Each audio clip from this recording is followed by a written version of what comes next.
O 'di ba, summer na summer pa rin and dito ako sa labas magluluto ngayon to feel the summer heat. At usong-uso po ngayon ang mga outing. So today's episode, magluluto tayo ng iba't ibang putahe na pangbaon.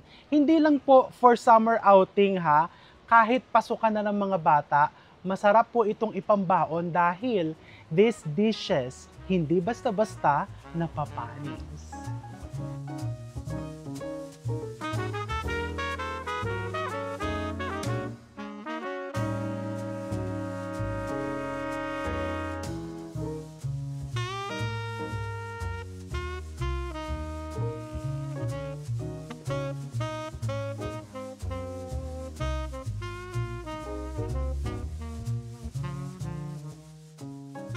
So, syempre, simulan natin sa walang kamatayang adobo.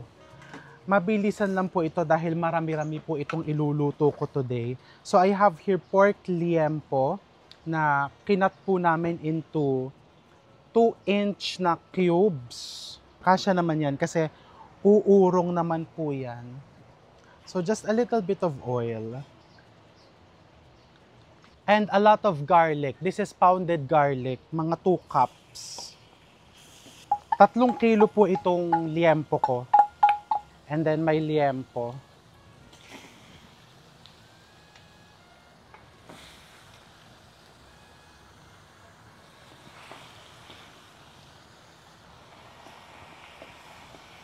Black peppercorn.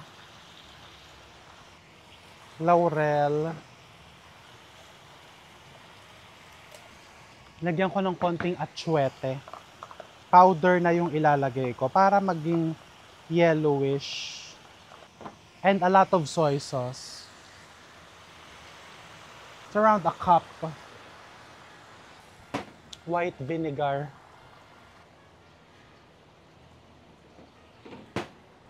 And water. So, pakuluin natin, takpan, and then palambutin yung baboy. Just the usual. Lilipat ko na po siya dito.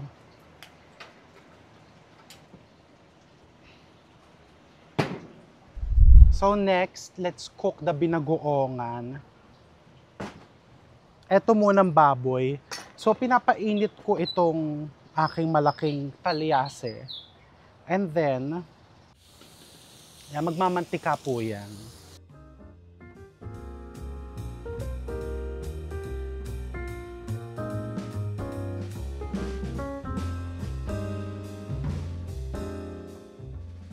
Okay, so pag ito medyo nasangkot siya na natin ng liempo, butasan mo yan, which means itulak mo papalabas yan. Ito po yung easy way ha, kasi pagka nagmamadali ka, alam mo yon yung madami kang ilulutong pambaon sa outing.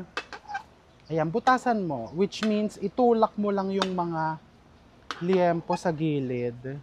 Ayan, kasi nagtubig siya eh, so the excess water, let it evaporate, and then dito tayo sa gitna magigisa. Ayan, so makikita mo oh, etong gitna, mantika na, natuyot na yung excess moisture. Very, very nice. Ayan, so mantika na yan, di ba? Diyan tayo maggisa. You put your garlic. Mabilis nagisahan lang yan kasi anyway palalambutin din po natin yan. Sibuyas. Kamatis.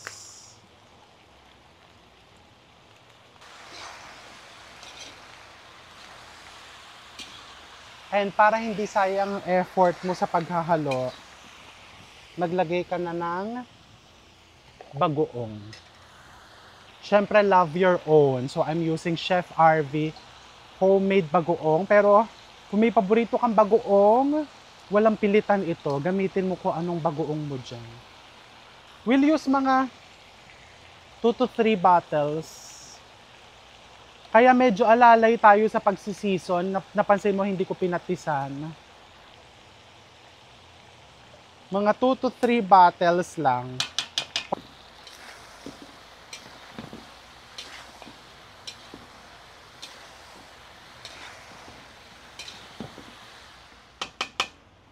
Okay? If you want it spicy, lagyan mo na ng konting sili ngayon.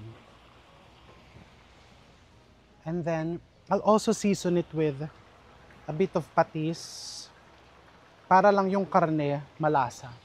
Salt and black pepper. Ayan, konting gisa pa. And then we'll add water. Others, they put gata. But in our household, if we put gata here, Bicol Express na yon. So this looks good. Lagyan ko ng suka. Just a splash. Yung inalog natin from the bottle. Anong konting siling green.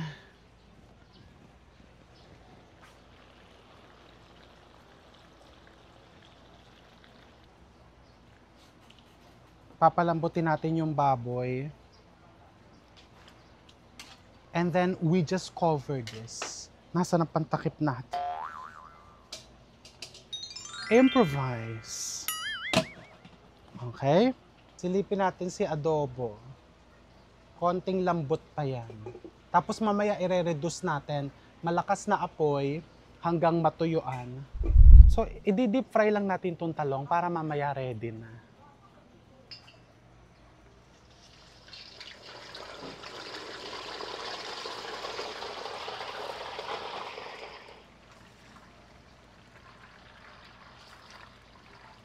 Pwede namang pan fry to, ha? Kaya ko lang siya dini-deep fry kasi may paggagamitan din ako ng deep fryer. Mamaya baka sabihin nag-aaksaya ako ng manchika. Mabilis lang din kasi isasama din natin ito mamaya dyan.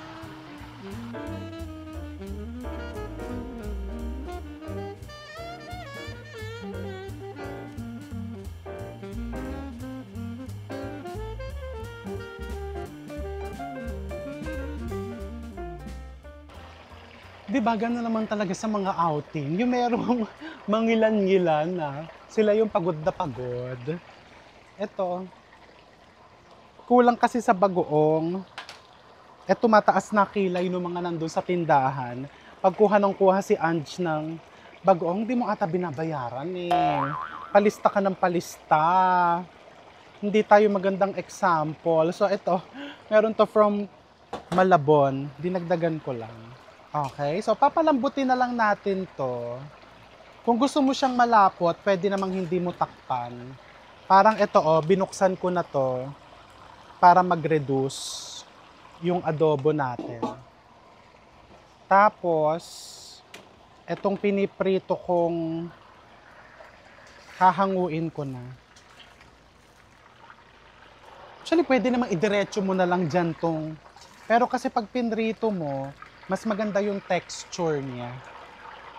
Ayan. Titikman ko na din yung adobo if I need to make adjustments. Lagyan ko pa siya ng konting salt.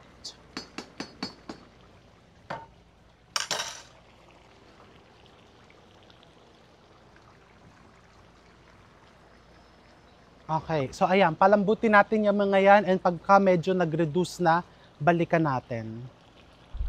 Okay, so yung binagoongan natin is nagmantika na. Tinikman ko po siya, perfect na yung kanyang lasa. Hindi na ako naglagay ng sugar. Masarap. Lagay mo yung talong. Kung gusto mong mas matagal ang buhay, ihuli mo yung talong. Ay kami naman po mamaya na agad ang outing. Ay, ang sarap. Oh my God. Papatayin ko na yung apoy nito. And yung adobo ko po, malambot na yung kanyang laman. What I'll do, kukunin ko yung laman. And nagpapainit ako ng isa pang pan dito.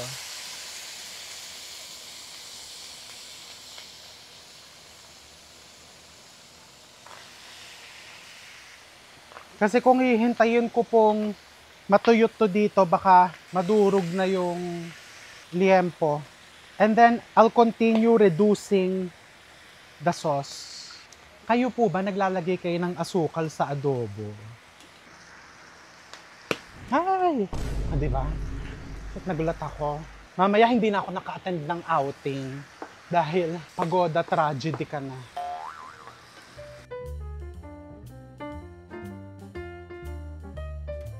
Nilagyan ko po ng konting toyo to kasi nung tinikman ko medyo matabang. Kasi po talagang pambaon po talaga to sa dadalhin po talaga sa swimming. So I'm going to turn off the heat, tapos ibubuhos ko na to dyan.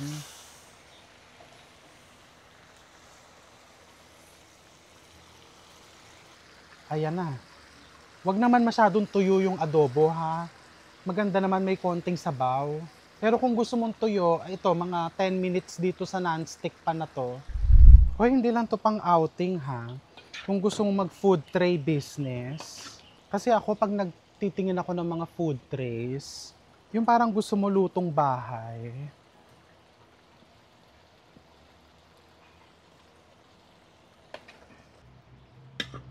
Ano po yan, tinirin nyo sa wok? Aba, syempre, magtitira ka para sa sarili mo. Nagpakapagod ka, ano.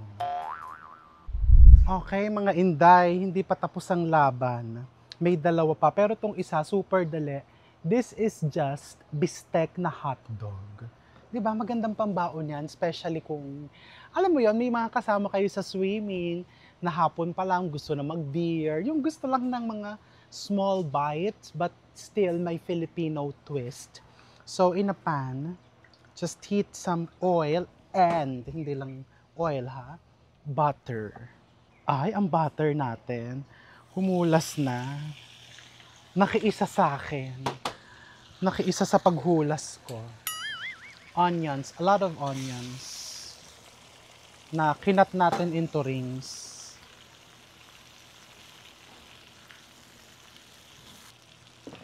Okay? And punta tayo dito. Nagpapainit ako ng isang talyasing maliit. Lagyan ko ng dahon ng saging. A little bit of ceiling green. Gagawa lang ako ng bed. Little bit of garlic. And then let's put our galunggong.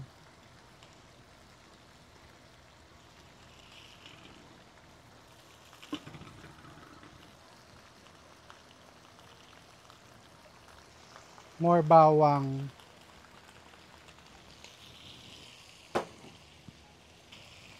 Sili.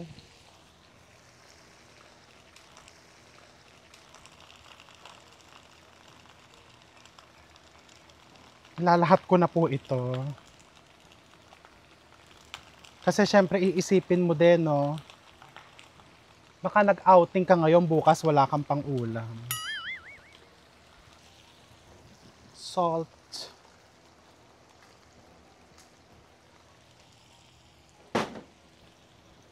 Cracked black pepper. You can put patis if you want.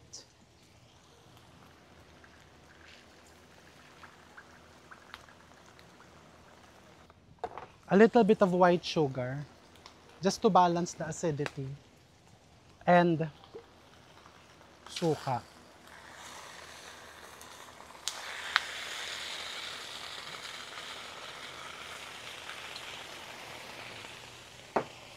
And balikan natin to. And babalikan ko din yung isda. A little bit of water.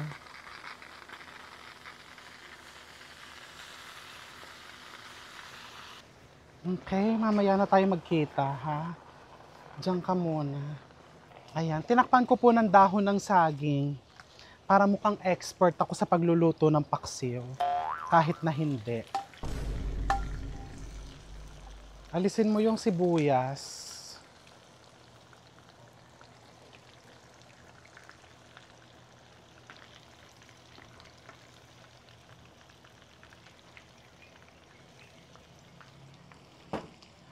Okay, nagprito din ako ng konting sili.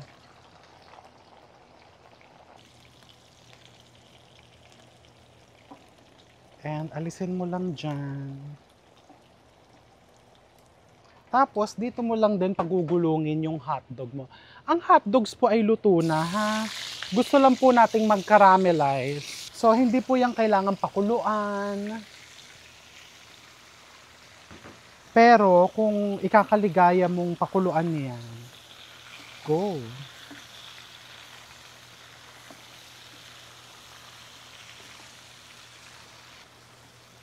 Okay. Ang ilalagay lang po natin dito, black pepper.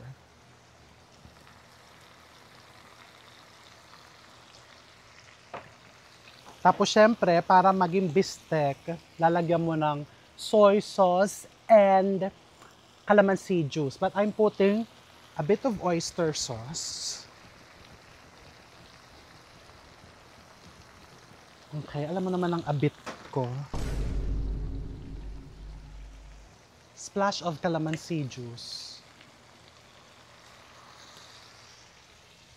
And just few drops of soy sauce. To balance, konting brown sugar.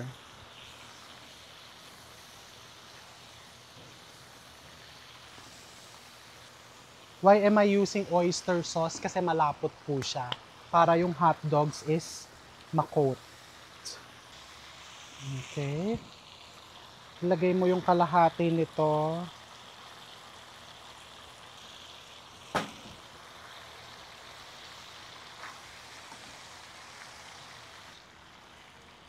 Okay, that's it. Etong paksiw natin, silipin natin. Confirm na. Ay, sarap. Ayan, so, ay! Nako, nagkahalo-halo na. Mamaya naman sa swimming pool, pagkahalo-haloin mo din yan, Diyos ko. Ayan. So, 5 to 10 minutes pa, tapos ito, paglamig nito ng konti, yung adobo pala, pwede ko nang isalin sa lalagyan. Diyos ko, mag-outing na tayo, mag-a-outing na tayo sa hugasan mamaya. Magsuswimming tayo sa hugasan.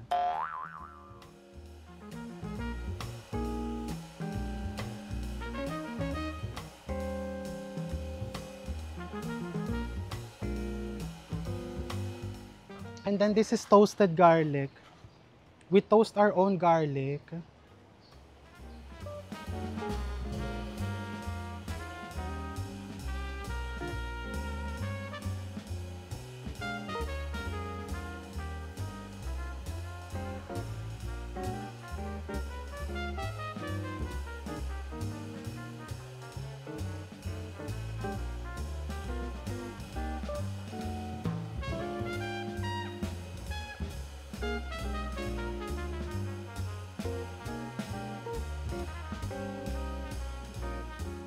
Oh, ayan.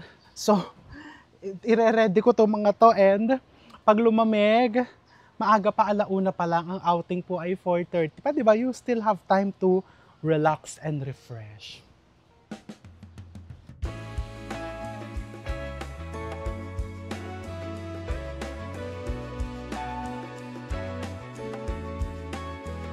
One, two, three.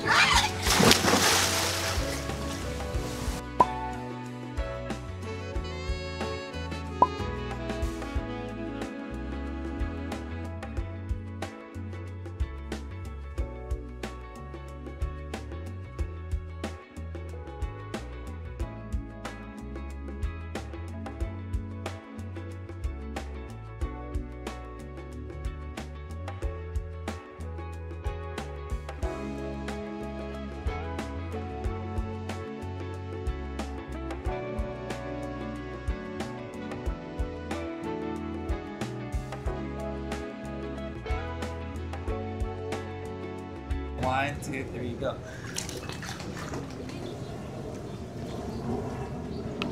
Mga uto-uto sila. Ay, talo si Miss Dayan. Ayaw mo nga. Hindi ako makain.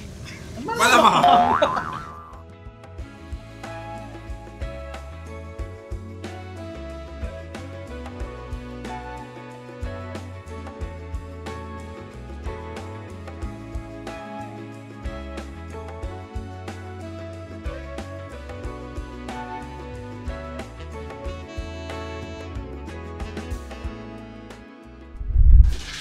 Eto na, mga handa natin. So, yung niluto natin kanina, tapos ito may salted egg tayo. Niluto natin fruits, may fruits, tapos syempre sa mga outing, may nagdadala ng mga dessert. Ito, so dala ni Larry, binili niya yan. And since wala tayong microwave dito, di ba normally naman, hindi talaga mainit yung mga baon, just make sure that your rice is hot. So ayan, bagong luto yung ating kanin. Diba? Iaano mo na lang sa ibabaw.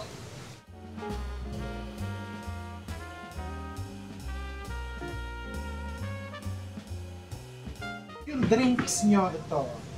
Dinala na namin dito yan, naka-yellow, para malamig. Malamig na. And by the way, just a tip, kung mapapansin nyo po, sa mga resorts, sa mga beach, yung kanilang mga bars, mapapansin nyo, plastic usually yung kanilang mga baso, yung kanilang mga pinggan. Dahil yan, kung may mababasag, very hazardous na mahulog po yung mga bubog sa swimming pool. Kaya advisable to use mga plasticware. Yon. Iwasan nyo yung, hindi naman bawal, pero iwasan yung paggamit ng mga babasagin. Tigda 2 tray yan, yung isang tray, pinost ko na sa Facebook, binenta ko na para mabawi ko yung pagod. Charot. Yan na yung bisita. Oh. Yung bisita. Ay, oo. Ayun na. Binagoongan. Gusto ko may talong. Bistek na hotdog. And adobo.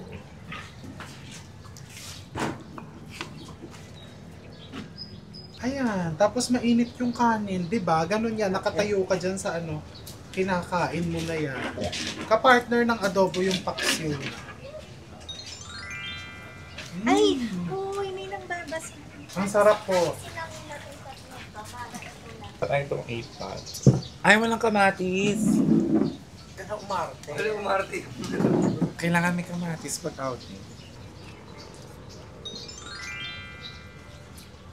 Outing ng bisita. Wow. Ang sarap. Gusto ng pork. Ang sarap. Girl, para man ako mag-nails, pero pag nagkamay ako, nandito yung mga kanin. Dito yung ano, binagoong. Real.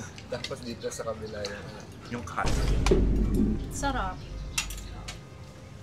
Yun nga, yung kahit hindi siya mainit, masarap siya. Ayan, yung gusto ng mangga, pumitas na lang. Pagka nililitas yun.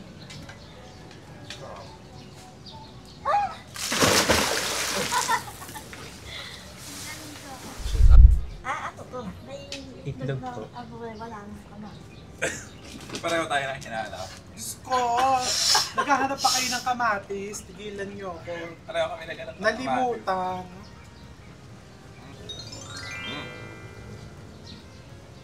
Wow. Wow! Yung binagoongan, anong say mo? Eto.